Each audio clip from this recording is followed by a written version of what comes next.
What's up, everybody? Welcome back to Empire on Deck. This is Roman, and I'm coming to you with Friday's action. And it was a full slate, so let's get right to it. For a change, the first game of the day was the Los Angeles Dodgers versus the Washington Nationals. And I know we talked on the last video how the Dodgers, the offense we've expected has not been there. Despite the fact that they entered Friday's action at 4-2, we have seen that Shohei Ohtani, Kyle Tucker, Mookie Betts, and Freddie Freeman were all hitting basically right at or below the 200 mark for their batting average. But on Friday, things took a turn as the Dodgers as a team hit 5 home runs in this game against the Nationals, including homers by Freeman and Ohtani's first of the season. Also, Kyle Tucker went 3 for 6 in this game, and the Dodgers won big against the Nationals, 13-6. In the series opening game between the Detroit Tigers and the St. Louis Cardinals, the Tigers won this game on the back of Dylan Dingler, who hit a 2-run home run, as well as Framber Valdez, who in his second start with the Detroit Tigers went 6 innings, giving up just 3 hits with 5 strikeouts. Through his first 2 starts in Detroit, Valdez has an ERA of 0.75. So far, I'd say it was a pretty good idea for Detroit to sign Framber Valdez. The Tigers blanked the Cardinals 5-0. The Yankees beat the red-hot Marlins 8-2, thanks to Aaron Judge going 2 for 3 with a homer and 3 RBIs. Ben Rice added a homer and 3 RBIs of his own. But Xavier Edwards and Owen Casey did add homers for Miami, but it was New York that won this one 8-2. The Boston Red Sox got back in the win column against the lowly San Diego Padres on the back of homers by Wilson Contreras and Marcelo Mayer. It was the first homer of the season for Contreras, and it was a long one. Sonny Gray also went 6 innings, allowing just 4 hits and striking out 3. The Boston Red Sox won this one 5-2, and the Padres fall to 2-5. Sean Burke was excellent for the Chicago White Sox, going 6 innings, allowing just 4 hits, 1 run, and 7 Ks, but it was late action that forced this one into extra innings. Andres Jimenez hit a game-tying homer in the 8th to force extra innings. Then Toronto took the lead in the top of the 10th based on a fielding error when Murakami was ruled to be not touching first base on a ground ball. Then Derek Hill tied the game in the bottom half on a bunt single, and it was Tristan Peters who won the game with a walk-off single for the White Sox in the bottom half of the 10th. White Sox won this one 5-4, and the Blue Jays have cooled off since their season opening series. The Cincinnati Reds, who have struggled to find their offense to start the season, beat the Texas Rangers 5-3 thanks to home runs from Spencer Steer, Tyler Stevenson, and Elly De La Cruz. Chase DeLauter returned to the lineup for the Cleveland Guardians 2 days after that scary incident where he took a ball off of his surgically repaired foot, and there was concern that he might have to miss a game or 2. That ended up not being the case as they had an off day on Thursday. He was back in the lineup on Friday. And that ended up being an important decision as DeLauter went 3 for 4 with another home run and 3 RBIs, and those 3 RBIs were the difference in this one. The Guardians beat the Cubs 4-1. What I want to talk about is Chase DeLauter. Obviously, we've covered him a lot on this show. We've covered a lot of these rookies, Weatherholt, McGonigal. We'll get to Konner Griffin, who made his debut on Friday, in just a second.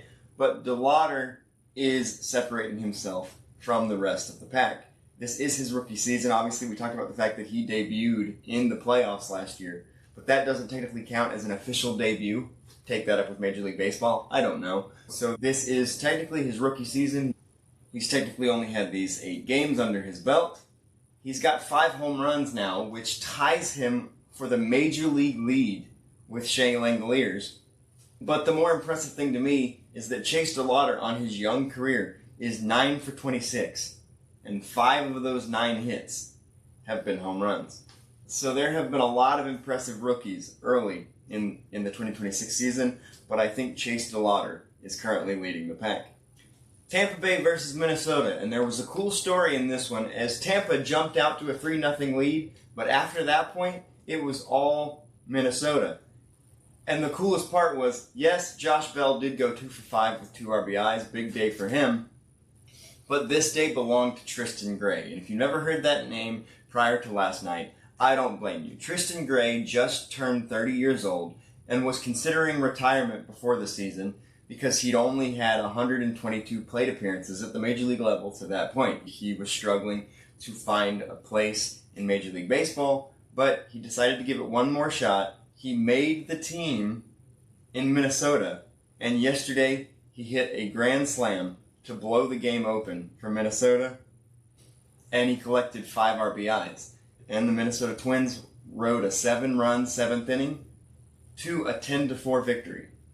So Tampa Bay jumped out to a 3-0 lead, but it was Minnesota that won this one, 10-4. Huge day for Tristan Gray, who, as it turns out, made a pretty good decision to not retire. What was supposed to be a great day in Colorado, it was the home opener for the Colorado Rockies, quickly turned sour as the visiting Philadelphia Phillies dropped a 7 spot in the first inning to take the wind out of the sails of Rockies fans. Quickly, Brandon Marsh had a 3-run homer in the first to help blow it open, and then later, Schwarber and Bryce Harper both added homers of their own, but it was Aaron Nola that kept things in check as he went 6 1/3, giving up just 5 hits and striking out 9. And the Phillies spoiled the home opener for the Colorado Rockies, 10-1. The day that I've been waiting for, and I'm not even a Pirates fan, finally came on Friday as top prospect in baseball, Konner Griffin, made his debut. And I thought in spring training that Griffin would make the team out of camp. I thought it was a foregone conclusion. It turns out that he scuffled in the back half of spring training, so he was assigned to AAA Indianapolis, and I knew, and I'm sure everybody knew, that it wouldn't be long before we saw him in Pittsburgh. That day came last night, and Konner Griffin doubled and drove in a run in his first career at bat. The place went wild. It was great to see Griffin fired up on second base. His family was there. His mother was crying. It was a great moment for baseball's top prospect, and I am looking forward to, like Kevin McGonigal, like Chase DeLauter, like J.J. Weatherholt, to seeing the immediate impact that Konner Griffin is going to have in Pittsburgh, a Pittsburgh team that finally invested in offense, and it looks like it's paying off early. But other than Griffin, the story in this one was Mitch Keller, who went 6 innings, allowed 6 hits, gave up just 2 earned runs, and notched 4 strikeouts. The Baltimore Orioles out-hit the Pittsburgh Pirates 9-5, thanks in large part to Gunnar Henderson, who went 3 for 5 with a homer, a double, and 2 RBIs. But it was Pittsburgh that won 5-4, scoring 5 runs on just 6 hits. And they improve to 4-3 on the season. The story in the game between the Seattle Mariners and Los Angeles Angels is that this was a pitcher's duel to end all pitcher duels, as the only runs in the game came entirely in the 10th inning. This is the second time already this season that we've had a game enter extra innings, scoreless. Brian was on the mound for Seattle, one of my favorite pitchers. Got a chance to see him pitch live last season, and he performed like he did on Friday night. 7 innings, giving up just a single hit and striking out 6. On the Angels side, Reed Detmer was just as good. 6 2/3 innings, 3 hits, 4 Ks. It was scoreless going into extra innings, where a Cole Young triple gave Seattle the lead. Seattle would add 2 more in the top of the 10th with a 2-run Josh Naylor single. The Angels would add 1 in the bottom half of the inning, but it wasn't enough as Seattle won this low-scoring affair 3-1. As so often happens in the game of baseball, the Atlanta Braves followed up their 17-run performance against the Arizona Diamondbacks on Thursday night with a low-scoring affair on Friday. But they did manage to win 2-0 on Friday, thanks to back-to-back homers from Ozzie Albies and Matt Olson, who stayed hot after going 3 for 5 with a homer and narrowly missing a second homer on Thursday night. He hit another one as part of a back-to-back with Ozzie Albies in the top of the ninth. So this game almost also went scoreless into extra innings, but it did not, as the Braves improved to 6-2 over the Arizona Diamondbacks, and I believe they claimed sole possession of first place in the NL East for the first time since 2024. Again, it is just 8 games into the season, But for a Braves team that really, really struggled in 2025, I'm sure they're breathing a huge sigh of relief to see their name alone at the top of the NL East. And this Braves pitching staff, led by Grant Holmes, gave up just 2 hits to the Arizona Diamondbacks. The Braves won this one 2-0. The Athletics offense once again proved that they are not going quietly into that good night. We knew this offense was going to be good. It's just if the pitching could keep up, and the pitching kept up on Friday night, as Jeffrey Springs went 6 innings, giving up just 2 hits and striking out 7 Houston batters. But the story was offense, as the Athletics scored 6 in the 4th inning. Max Muncy, no, not that Max Muncy, went 3 for 4 with a double and a homer, driving in 3 runs. And Lawrence Butler, not to be outdone, drove in 4 runs, going 3 for 5 with a homer. And it was the Athletics that snapped Houston's 5-game win streak 11-4. And the game between the Brewers and the Royals was postponed. So in the final game of the night, Nolan McLean took the mound for his second start of the season, coming off the WBC, and pitched brilliantly. He actually had a no-hitter going through 5 innings, gave up the first hit with 1 out in the 6th, exited the game, and that run ended up scoring. But it was the Mets that beat the Giants 10-3 on the back of Marcus Semion's 3 for 5 night. He hit his first home run of the season, drove in 3, and Francisco Alvarez homered twice, both solo shots, driving in a pair.